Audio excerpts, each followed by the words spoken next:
Sabay-sabay nating ipanalangin ng mga asawa nating mahilig tayong gawing alipin. Daig pa ang imbestigador kung mag-inala. Akala mo palagi kami masamang ginagawa. Tugumpo. Ang kapal ng inyong mukha, palagi na lang kayong tama. Pag sinuyo, may milk pang kasama, hindi na kayo naawa. Pakiulit po. Ang kapal ng inyong mukha, palagi na lang kayong tama. Pag sinuyo, may milk pang kasama, hindi na kayo naawa. Lahat na pinagsilosan, wala lang natitirang babaeng kaibigan. Ultimo motor namin, pinag-iinitan na baka sa ibang babae daw pinakangkasan. Tugon po. Ang kapal ng inyong mukha, palagi na lang kayong tama. Pag sinuyo, may milk pang kasama, hindi na kayo naawa. Pag kami nagpaalam naman ay agad pinapayagan. Payapa kaming aalis na akala namin ay ayos lang. Pero pag uwi namin, nasa labas na ang aming gamitan. Tugon po.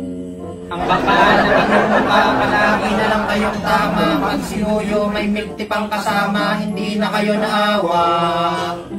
Sobrang bait mo kapag meron kaming uwing pera. Garantisadong malaki ang buka. Pero pag wala kaming pera, bukod sa mainit ang ulo mo, hindi man lang kami makasampa. Tugumpo.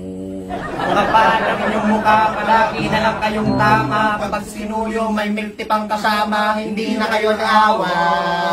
Kapag kami ay kumakalabit, bawal. Pero pag kayo, hindi kami pwedeng tumanggi maski pagod na pagod kami galing trabaho. Tugumpo. Ang kapal ng inyong mukha, palagi na lang kayong tama. Pag sinuyo, may milk pang kasama, hindi kayo naawa. Ang hilig nyong manakit, palagi nyo kaming pinapalayas, maski kami naman ang nagbabayad ng upa ng bahay. Tugumpo. Ang kapal ng inyong mukha, palagi na lang kayong tama. Pag sinuyo, may milk pang kasama, hindi na kayo naawa. Hinihiling namin ang inyong pagbabago. Kami ay nagsusumamo. Babait, babait, babait.